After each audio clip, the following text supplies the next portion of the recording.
Hi, I'm Paul. For this video, I'm going to talk about the ego and the center. Mainly more about the center, to be fair. The reason why I'm going to do this is because there's a few people who I've been talking to for quite a while now who have started to recognize something. I mentioned it a few times, that what they describe is chaos in the brain. Maybe some call it spaghetti brain, I'm not sure. But what they describe of is when they get maybe insulted or put down, or somebody becomes argumentative with them, that they do shut down. And they've described this, and it's something that I recognize as well, as where it seems that I get directed to just a small part of thought. This is where I become closed. Now, whilst I close down into this particular center of thought, it also seems that the rest of my brain starts to become chaotic. And what it feels like is like having 10,000 thoughts at once, but none of the thoughts are finished. Just little bits. Just a little bit here and a little bit there, like 10,000 of them very, very quickly. And it seems to bring some chaos. Now, I've also recognized that if this chaos carries on getting worse, that there's some sense of loss of reality. Now, I tried to describe this a long time ago, and the best way I've got, or I come up with to describe it, is perhaps when you was a teenager, there may have been an occasion where you got overly drunk, and when you went to bed, the room was spinning. And this gave a very disorientated feeling, like a loss of reality. Very horrible feeling. Now, the reason why I bring up the center on this, there was a study, it might not have been a study, maybe just testing on a woman, but a long time ago there was a woman who used to obsessively do mathematical sums in her head. And we put an ECG, EEG, whatever it was, on her brain to read the electrical activity of her brain. Now, it seemed that whenever she would do these sums in her head, then the electrical activity was quite low. But whenever she stopped doing the sums, it brought chaos. The electrical activity started to, I'm not sure whether it was spread, but certainly speed up, and there was a lot more activity. And it also brought chaos to her. So it seems that having a center to focus on gives order to the brain. Now, I don't think that this is supposed to be how it is, but it does seem to be the way that most people are. We could also look at a baby who screams, and then you give the baby a toy and instantly stops screaming and focuses on the toy. Perhaps this also gives a center to the baby, bringing order. We could also look at a child in a classroom. Perhaps the child has been told to pay attention to the teacher for a good future and focus on what the teacher's saying. As long as the child listens to the teacher, it brings a center, brings security, brings order to the brain. Perhaps then you've got a child at the back of a class who isn't listening. Perhaps just playing around, drawing pictures in the book and so on. Now this child is also trying to bring order, trying to bring a center, but it's not the same center as what the rest of the class are doing.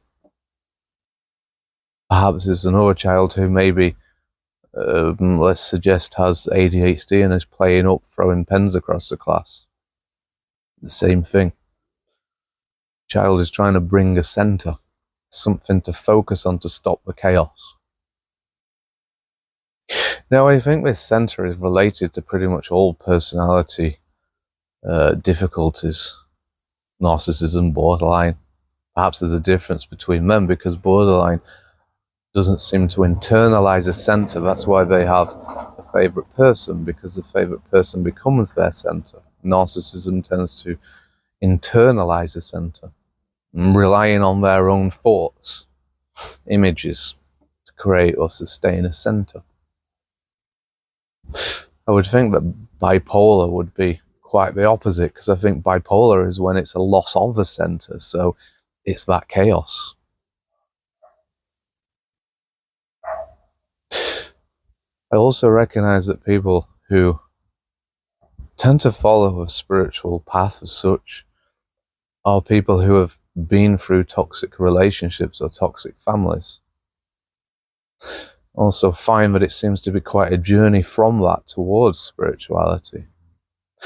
And in this journey, we tend to try to find different centers, something to focus on. Let's say somebody who's been in a toxic relationship gets out of a toxic relationship and then becomes what they call an empath, creates a new center.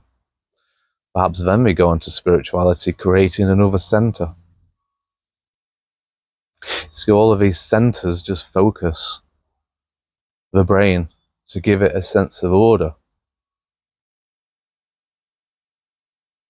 I said before that I don't think that it is supposed to be this way. We all have chaos.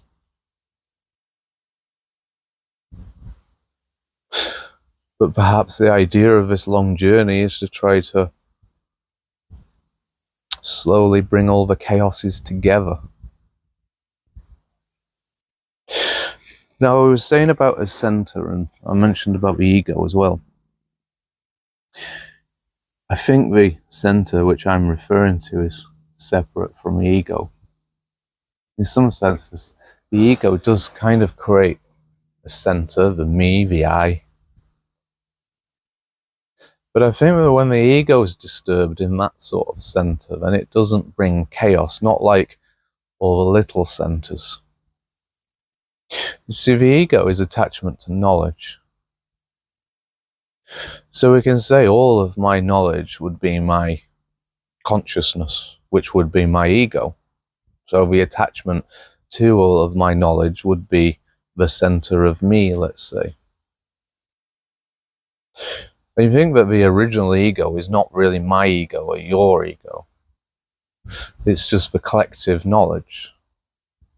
So the entirety of knowledge. But then I have my own collection, the things that I've learned. And that would be my collection of ego that I call me.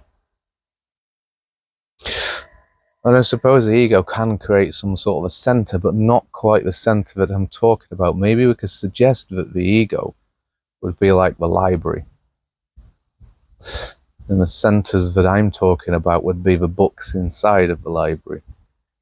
All of them fragmented from each other. When I say all fragmented, we can say multiple centers which are used for certain situations. Let's just say you have a boss of a company, let's say a building company. The boss goes around to quote a customer. Now, when quoting the customer, he has one center. That center is to make the most money, to get the job, to prove to the customer that they're the right choice. And the boss goes to the employee and tells the employee that they must get it done in the shortest amount of time. And that's another center. Let's say the boss goes home and makes the wife some tea and says, "See how thoughtful I am?" That's another center. Somebody says to the boss, "You're taking advantage of the customer and you're taking advantage of your employee," and the boss says, "That's just business." That's another center. Now, these centers can't meet each other. I mean, let's say the center that takes advantage of the customer goes home to the wife. And then the center of "see how thoughtful I am" collides with taking advantage with the customer. And then there would be a collapse. So it seems the brain is striving for security by creating a center. Some people creating multiple centers, endless centers. All of these centers are different books in the library, different parts of our collective knowledge. I don't think any of the centers really come from our true decision that hasn't been interrupted by societal or collective knowledge. I wonder if OCD is also all about holding a center. I mean, if you think about it, when an OCD person doesn't do the desired thing that we want to do, then it brings chaos. ADHD is always trying to find the shiny objects, something to focus on, center, to relieve chaos. Like I say, I don't think this is the ego. Well, I'm almost certain it's not. It's a function of the ego. So a lot of us in spirituality are so focused on ego death or trying to get rid of the ego. But I think if we focus on the ego, then we're probably not going to see the centers as they are. I also find that following a lot of spirituality seems to be a bad idea too, especially non-duality. You see a lot of things are said in non-duality, like manifesting. If I said to you that you could manifest, all you have to do is believe so strongly and then it'll happen. What are you doing? Desire, which comes from the part of thought. Then creating a center and then strongly focusing on the center. That sounds like it's going backwards.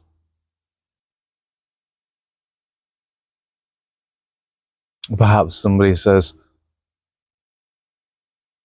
you can get rid of your body, become one with earth. Then,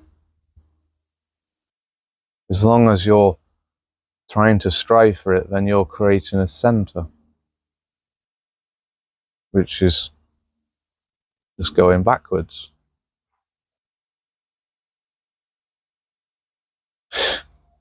I'm beginning to believe quite strongly that the best way really of doing it is to face each center, observe each center. When you face each center and observe each center, it goes away.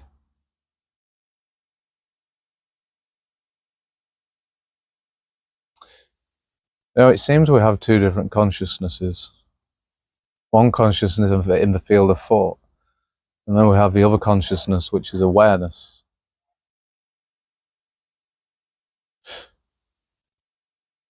In the terms of manifesting, I wonder if it's partly to do with something in the brain that we call, I think it's reticular activating system, some call it the RAS. Now, the way that this works is whatever we receive through our senses, not through the nose, but through touch. Nose goes to a different place, but the rest of the senses, we receive information from the outside world, which goes to the reticular activating system, and that supplies us with the information that we mainly focus on. So if I want to focus on being rich, then what I'll find is money. Now, it just means that that's what I'm going to see. It doesn't change the outside world. See, this is in one consciousness, but from what I find with the reticular activating system, is that it only works in the field of thought. So it only changes the consciousness in the field of thought.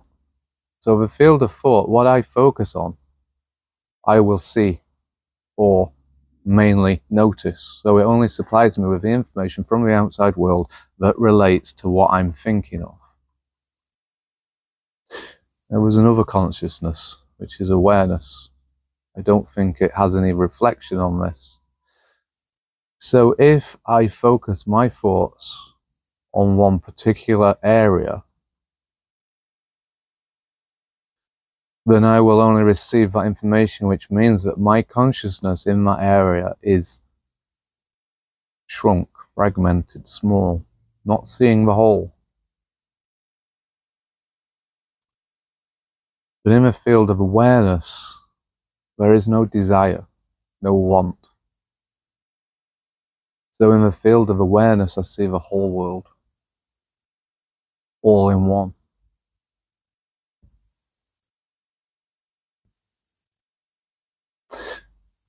So I wonder if this idea of having a center is all about trying to control the outside world. You see, I did have a look at what happens when the chaos comes, when the center falls apart and I have the spaghetti brain and the chaos, what's happening? I had a look, but I didn't really find out. I wondered, is it part of the field of awareness?